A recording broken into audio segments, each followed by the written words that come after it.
Welcome to Good Food Talks, where we dive into all things food with thought leaders who are conscious consumers first. I'm Vachna Shetty from Akshayakalpa, and a mom on a mission to uncover the truth about what we eat. Today, we're in for a treat as we welcome Madhu Chandan, the visionary behind Organic Mandya. Imagine leaving behind a successful tech career in Silicon Valley to return to your roots and revolutionize farming. That's exactly what Madhu did. From designing automation tools to cultivating organic crops, Madhu's journey is as unexpected as it is inspiring. He's not just a CEO, he's a hands-on farmer who's redefining success every day. Get ready for a candid conversation that will change the way you think about your food. Hi Madhu. Hi, Vishnu. Welcome to Good Food Talks. Good Food Talks is basically a series of conversations that we are trying to now have with thought leaders like you in the space of food. We believe that when customers start asking more and more questions about food, about where their food is coming from, how was it grown, what went into the soil when this food was being grown, brands will be forced to do right by customers. So thank you for being on the show. Thank you, Vachna, for having me here. So let's start by just talking about what is happening in the space of farming. I mean, at one point, my dad used to grow a lot of vegetables in Bangalore on the terrace, and at one point, the produce became so much that it was too much for the family to consume. And then we would start giving it out to our neighbors. And maybe if we think about it, farming possibly started like that, right? Like farmers would grow for themselves and whatever was there in excess was being given to or was being sold. But today farming has changed drastically. People are growing only to sell. So what do you think, how do you think this transition happened from growing for yourself to completely growing to trade? And what do you think have been the repercussions of such a change in farming? Exactly, you nailed it. Way back, 50, 60 years ago, the farmers, the family grew for themselves. So in a household, there are, in a month, you consume about 70 to 80 different types of produce, starting from cereals, pulses, vegetables, greens, fruits. So most of the things were grown by the farmers itself. So understand, the producers themselves were the consumers. It's very, very powerful. So the excess was again bartered or given to the neighbors. And if there was more excess, then they used to sell it in Sante. So what you call as flea market. So it used to get sold there. So today, that was like sustainable. There was no expense because everything, starting from toothpaste to soaps, everything was grown in their backyard. Toothpaste means I'm referring to neem sticks or ash. When I say soap, I'm talking about soap nut. So that's how it was. That's how it was. Now, what from 50, 60 years, we have been consistently training farmers the Western style of farming practice. So what is Western style of farming practice? Western style of farming practice is you do one crop. So that is Western style of farming practice. See, for Western countries like Europe, America, each farmer holds about 500,000, 2,000 acres of land. So there, to maintain the crops, to maintain this thing, they used to do monocropping. So after the British left India, our universities have copied the same practices, and we have been teaching farmers the same methodology. But over here it is, we don't have 100, 200 acres. We are right now at 1 acre. Indian farmers are marginal farmers. Most of the Indian farmers are marginal. I would say 92% of them. So some of them hold half an acre. Some of them hold 1 acre, 2 acre, 3 acre. Any farmer who holds below 3 acres are called marginal farmers.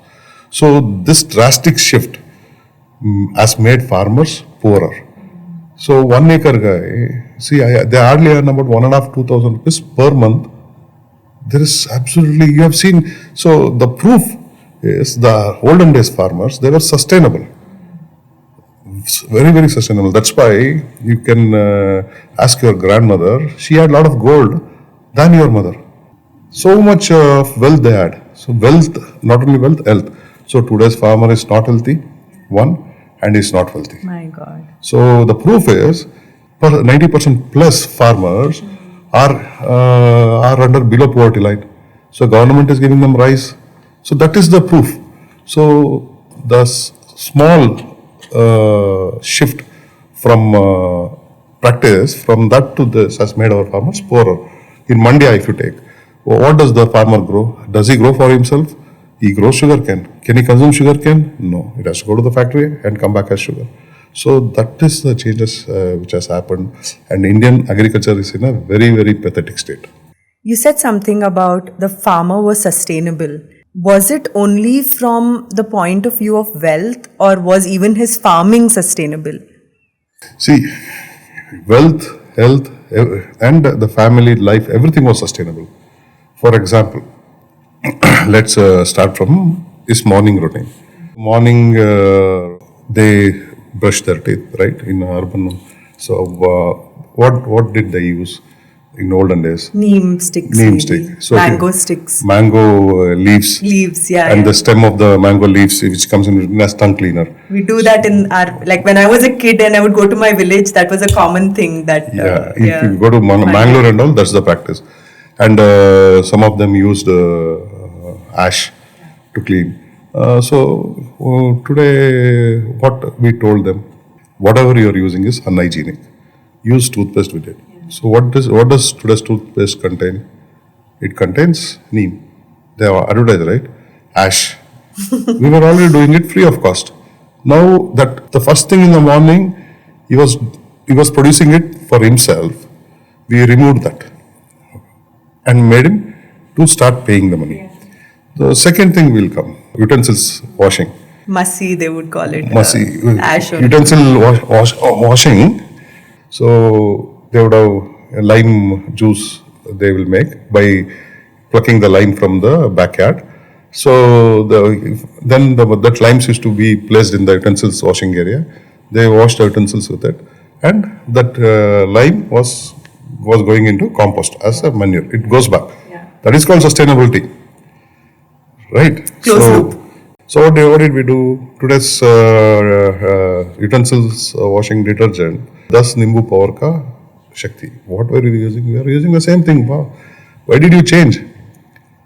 So that for everything, greens, they were growing greens. Pulses, they were growing pulses. So once the harvest is done, the grass or the stems was given to the cows, which they add in their houses. Yeah. Then milk used to come from there, curd used to come from there, everything, ghee, buttermilk, everything they grew. And when you say olden days, it's not that old actually if you think 30 years ago. 30 years, yes, yeah. Yes. I remember when as a kid I would go to my village and summer holidays meant being in the scorching heat of Udupi, a village close by called Puttur.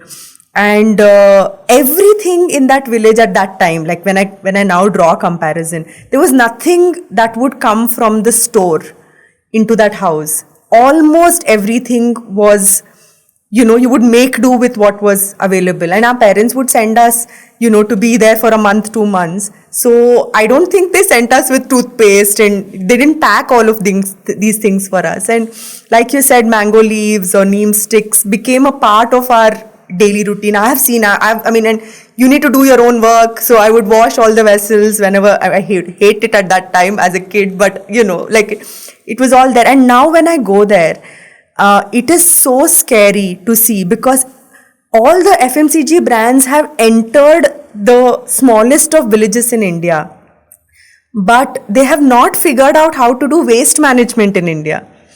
Right? So when I go to the villages now and I go to my village, I see everything is just strewn around on the main road or on, close to my house. It's very, very scary because the system to take it back is not there. No, nature is taking it back. I'll tell you how. So next time when you go to the village, find a heap of manure. So everything will be in the manure. So that manure goes to the soil. That plastic with plastics. You go to any agriculture field, you will find a lot of plastics. Yeah. You will find biscuit pack, this thing. You will find bottles lid. Yeah. You will find everything in soil. And nature is recycling it and giving it back to us. Gosh. In the form of food. So microplastics, right? Yeah. So the small particles gets absorbed into the greens or fruits or this thing, and we are eating it. And there's a latest report to say that there's microplastic in all of the salt and sugar in India right Definitely, now. no, you test for vegetables also, microplastics will be there. So that's how it is. So if that is the case, then and both Organic Mandya and Akshayakalpa is in the space of organic. You know, when you talk to customers, there's a lot of apathy towards organic. How organic are you really? You know, you can say organic, but are you 100% organic? What is the extent of organic? So is organic a noun or is it a spectrum? You know, is it some can be like bare minimum organic and some can be, you know, like staunch believers and they say this is the only way and there's no other way to produce food. So, see, first let's understand what is organic. Organic is means literal meaning in English is life. Anything which grows with the help of organisms is called organic. There is nothing called I'm little bit organic, I'm full organic. Anything which grows in this process without addition of any synthetic fertilizers or pesticides, this is called organic. So when it comes to customers, they say how organic you are, how see, it's 100% organic. And I also agree that there are a lot of companies, they are not 100% genuine, but their brand says they are organic, their label says they are organic. So there are many companies which are more in number than the real companies. So the how to identify such companies is, so you have to always look at the founders.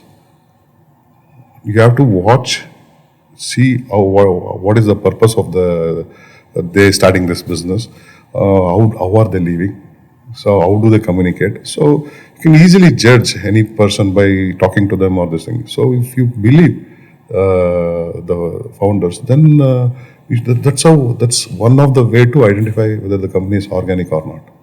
Yeah. There's one thing that we do at Akshayakalpa, which is we say, you know, come to the farm, stay at our farm for 2 days, see everything that we're doing, see the process, and then you can decide for yourself whether it is organic or not. Because we believe that as consumers, there is a growing need for people to go closer and closer to the source of food. And that's the only way, I think, in today's day and age that we can really know what we are eating and what we're giving to our families is really safe. The background that you have in farming, you know, your father was a farmer. How much has that played a role in what you're doing today? See, my father is not a farmer. My father teaches farming, but he has never done farming. Means he's a scientist, agriculture professor. He was a professor and retired as vice chancellor at Agriculture University. He was not a farmer, okay, but teaches farming. Understand this. I'm telling you twice. Did you understand what I said? He's not a farmer, but he teaches farming. How can he teach farming without being a farmer? That's how the farming community has lost the race. Oh my God. Okay, the people who teach farming, Are not farmers. have they done farming? Have they spent even a single day in the field? It's all controlled environment. They have done this thing, and that's been preached. Did you know? I don't want to get deeper into it. Now you understood, right? Why Indian farming practice is in pathetic state? This is the reason. Okay, so my grandfather was a farmer, but I've never seen them farming. So I have no experience. I had no experience in farming, or I liked nature because I grew up in a campus, GKVK campus, which was 3,000 acres of forest. So absolutely no experience in farming, but I used to go around and all. So that's everyone has this passion for agriculture. But I came into farming to solve the problem. What is the problem? The problem in India today also, you take any profession, suicide will not happen because of the profession. Suicide happens for various other reasons, not because of the profession.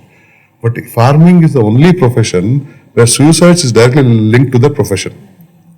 So that's how I came into farming, to stop the suicides. Why the suicide is happening?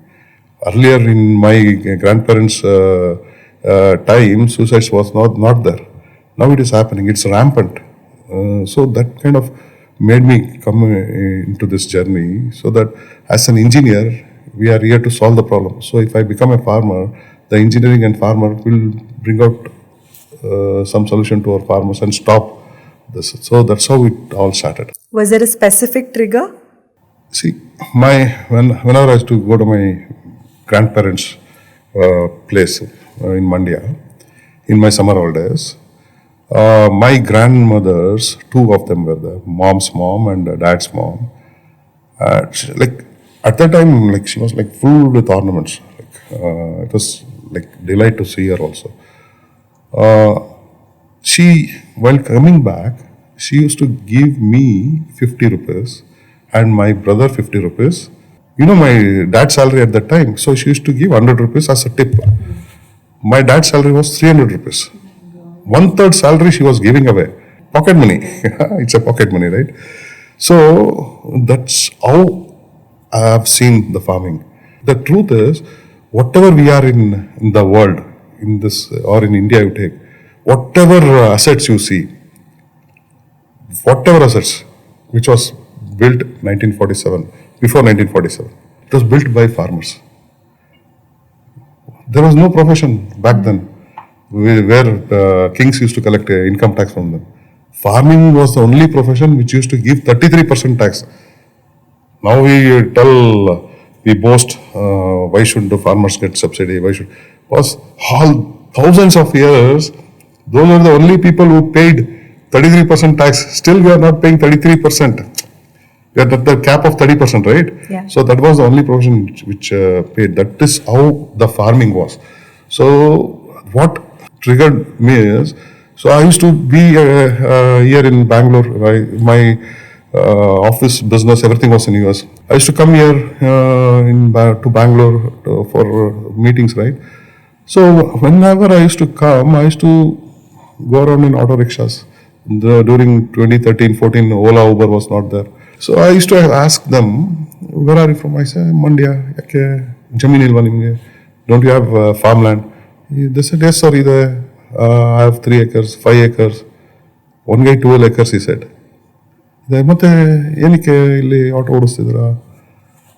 ಇಲ್ಲ sir, ದುಡ್ಡಿಲ್ಲ ಅದರಲ್ಲಿ ಅಂತ. So kind of change what's happening. So every other Guy whom I spoke over my trips, they were all telling the same story.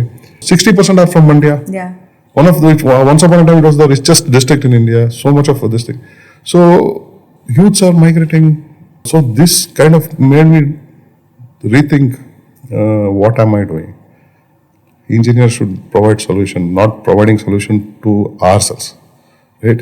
We should also provide solution to the society. That's when that triggered, and I came back and started working with farmers. So that time that you spoke of when, farmers were rich, what was the quality of food at that time? What was your grandparents eating? Give me an example. If you go to Mangalore, kori roti, right? Kori roti, fish curry rice. Fish curry, chicken. On my grandma's side, on my mom's side, it would be like typical anna saru. Anna saru. Basic same. Yeah. Have you changed your food habits? Do you eat burger? Do you eat pizza? Do you drink Very Coke? rarely. See, we have not changed our food. Okay, I agree that we go outside and eat once in a week or 15 days. It depends. But when we start a family, whether you are in Bangalore or in New York, so many people from Mandya who are in United States, they take ragi powder with them because the food has not changed. Yeah. See, we all said that we are now, why people have become unhealthy because ice creams have come. How much percentage ice creams have come, burgers have come, pizza have come? We have adopted American food style. No, we have not. You can ask anybody and everybody says what their moms used to do, they are doing it, or the moms used to do, grandparents. So food, this thing has not changed, but the quality of ingredients has drastically reduced. So everything has changed. So my grandfather was eating rice. I am eating rice. My grandfather was healthy. I am not healthy. Why? The name of the rice is same, but the seed, everything has changed. Everything has changed over the years. So don't assume that whatever my grandfather was eating, you are eating the same food name, but the entire ingredients assortment has changed. When the farmer was doing well, the food quality was also, very, very good. It was nutritious. And today the farmer is not doing well and the quality of food also has deteriorated. So what is the solution to this problem? See, always for both health and wealth, organic is the solution. Why? Because one is you will get healthy. So people believe that by not eating chemical food, by not ingesting pesticide-laced food, they'll become healthy. Yeah, that is one. So when I say wealthy, farmers will become wealthy because of the organic farming practices, wherein you will not buy anything from outside. Everything will be produced. That's what we teach. Organic means we never teach farmers, buddy, look, use this organic fertilizer, use this organic pesticide. No, we make him produce his own fertilizer from the cows, what he has at house. We make him produce pest control. We don't call it as pesticide. Pest control in his house by using cow based products. So that is how we are teaching. So one is by not spending, his income level will rise, and the risk. See what's happening in your monocropping culture. 3 acres of tomato they put. So I'm giving you a very simple example. Then you have seen in a year at least 40, 50 articles or hundreds of articles, or where the entire load of tomato was dumped by the farmer to the road. Right? So that's the risk, because when you do monocropping, that's the risk. When you don't get the price, you are doomed. But in our practice, in this sustainable organic farming practice, we teach them to grow anywhere between 35 to 45 types of varieties. That's what Akshayakalpa is doing in Tiptur farm. And I don't have to give you that answer, because you yourself know Akshayakalpa in 1 acre, they on an average they earn about 1.25 lakhs. And I think 1 or 2 women are maintaining the farms. So it's not only they become consumers become healthy, the farmers become wealthy also. There's this common notion when it comes to organic, that organic food is expensive. So I want to know from you, when people say organic is expensive, how do you respond to that? As people think that organic food is expensive, no, it's not expensive. So probably the right food versus wrong food. See, oil, when you say groundnut oil and organic cold pressed groundnut oil, they both are not the same products to compare. Yeah. You compare the real product with the real product. Yeah. So how can I compare at 160 rupees regular refined groundnut oil? Then since the name says groundnut oil, both are not same. Correct? No, there are so many people who have spoken about how can they give groundnut oil at 160 rupees when the groundnut per kilo cost is 160 rupees. Yeah. How can they give? So first and foremost, we should stop comparing a fake product with a real product. And recently I was giving an example. So how much money goes out of your pocket is, you should not calculate. You have to calculate the overall impact. Okay, so the vegetables, what you buy. So let's say you bought 1 kilo of a vegetable and you had say 100 rupees. Let's say 100 rupees for 1 kilo vegetables you bought. So you go buy organic vegetables, which will be probably 200 rupees. Because one is supply is low, demand is more, that's why pricing will be more. Okay, and organic farmers are getting paid fairly, unlike the conservative farmers. So whatever nutrients you get from this 200 rupees vegetable is at least 10 times more than this thing. So when it comes to the value of what you consumed, not what went out of the pocket, then probably you have to spend 1,000 rupees to get the same 200 rupees ka nutrition. Now you tell me which is expensive. So I will give you my own example.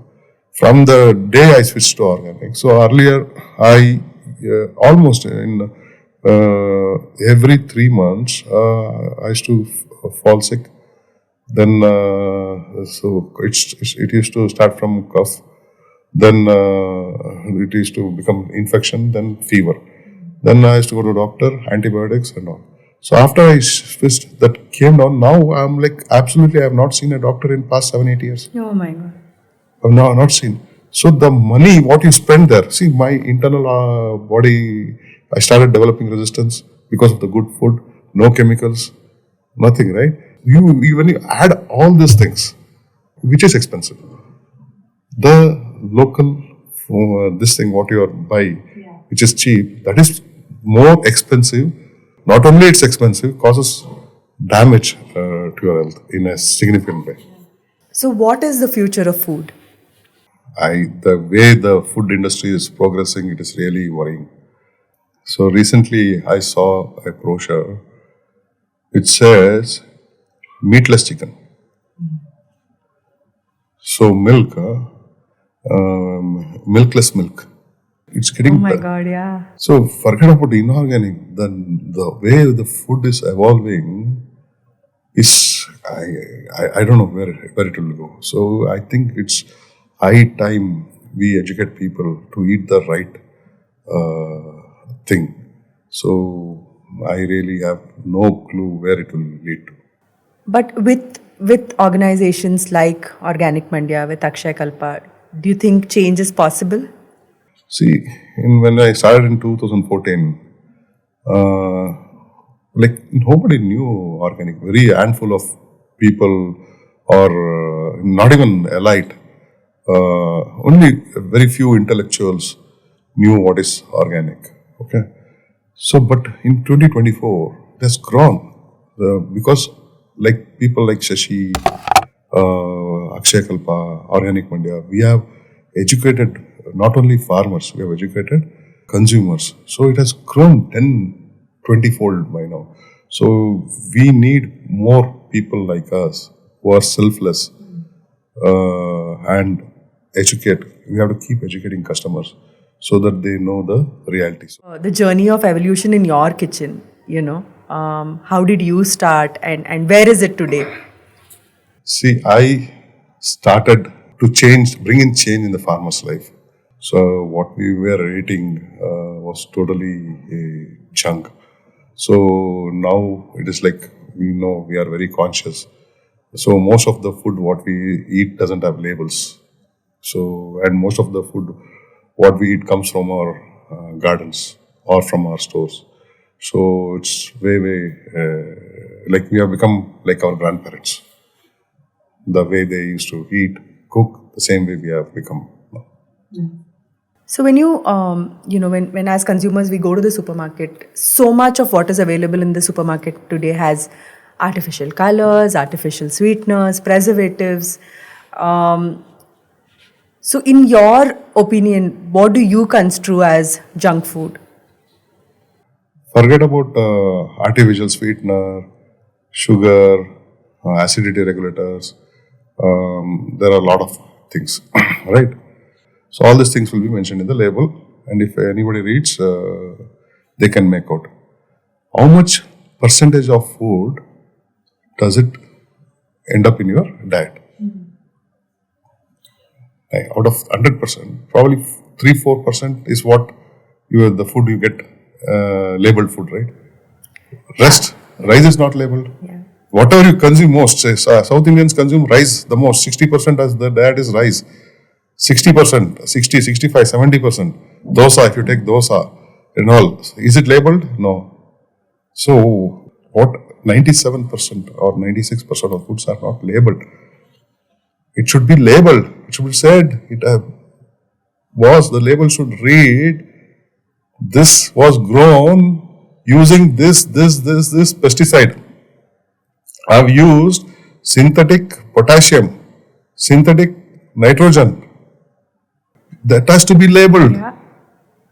So they are asking us to put organic label. Then at the same time, it has to be maintained that it's inorganic. That label should also come. So that is where the problem is. So the label is only 3 to 4% of your food.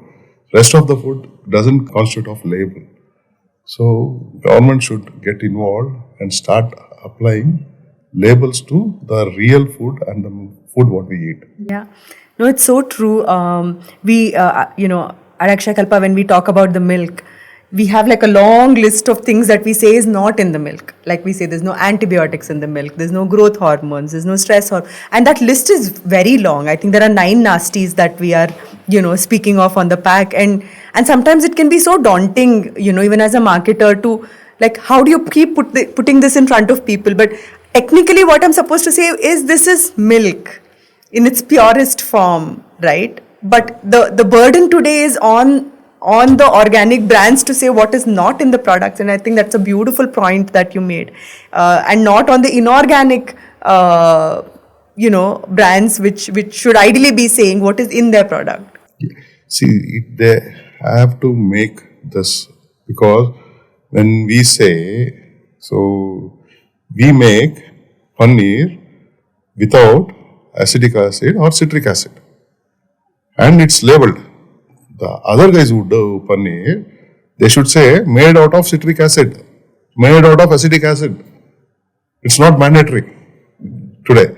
So it's very, very important for people who are growing inorganically, even they have to come under the radar and say what is present or what is being used while growing this. That is very, very. Initially, you spoke about, today there are a lot of organic brands that are out there. A lot of them are not, there is certification that a lot of them have got. How do you think organic brands today are tackling the issue of traceability? So, one is, I told you, look at the founders, look at the credibility. Second thing is, we have 6 senses, right? 5 or 6. So, the last sense is common sense. Use your common sense. So, what is that common sense? So, for example, if you take a pea, green peas, so the regular pea might take 15 minutes, let's say 10 minutes. Organic peas, it takes about 5 minutes to boil. And if you get insects, that's the biggest certification. If you get insect in your pulses, that means it's organic. Use your common sense. That's all I say. That is my advice. Thank you so much, Madhu, for coming and being a part of this and sharing all these insightful information with us. Thank you for this conversation. Thank you, Archana. Thank you very much.